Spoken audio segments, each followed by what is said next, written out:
once again bracing for extreme heat. The latest heat wave is expected to peak on Wednesday, with temperatures rising again across parts of central, southern and eastern England.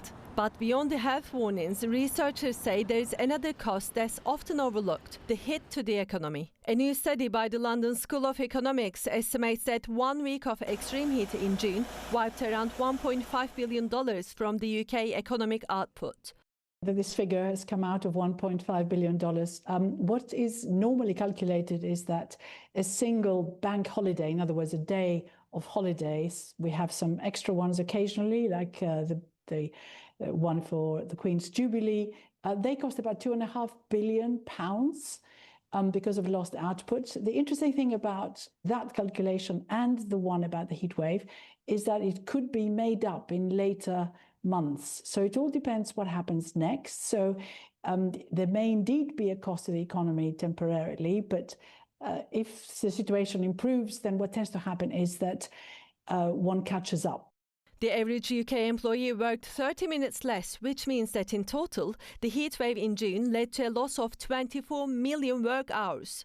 87% of British workers reported their health being affected by the heat, citing poor sleep, fatigue at work, and dizziness or fainting.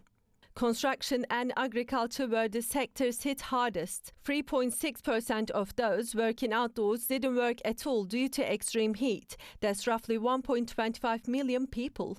The UK isn't built to handle heat. Office workers struggle to work in buildings not designed for extreme heat, while transport disruptions makes it hard even get to the office.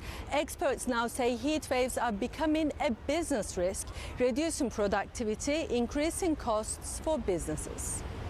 It reinforces the warning that climate crisis is having a knock-on effect.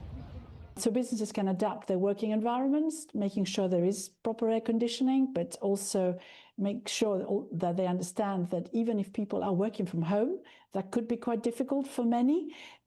What I have found in some environments is that the workers who work from home on particular days actually find it better to go into the office where the air conditioning is. So there has to be an HR policy which is adaptive and flexible, to ensure that some of that lost output doesn't linger. With July on track to be one of the hottest months ever recorded, researchers say adapting workplaces and infrastructure to a warming climate is no longer optional. It's about protecting the economy. Tulay Kalyon Haznedaroglu, Theatre World, London.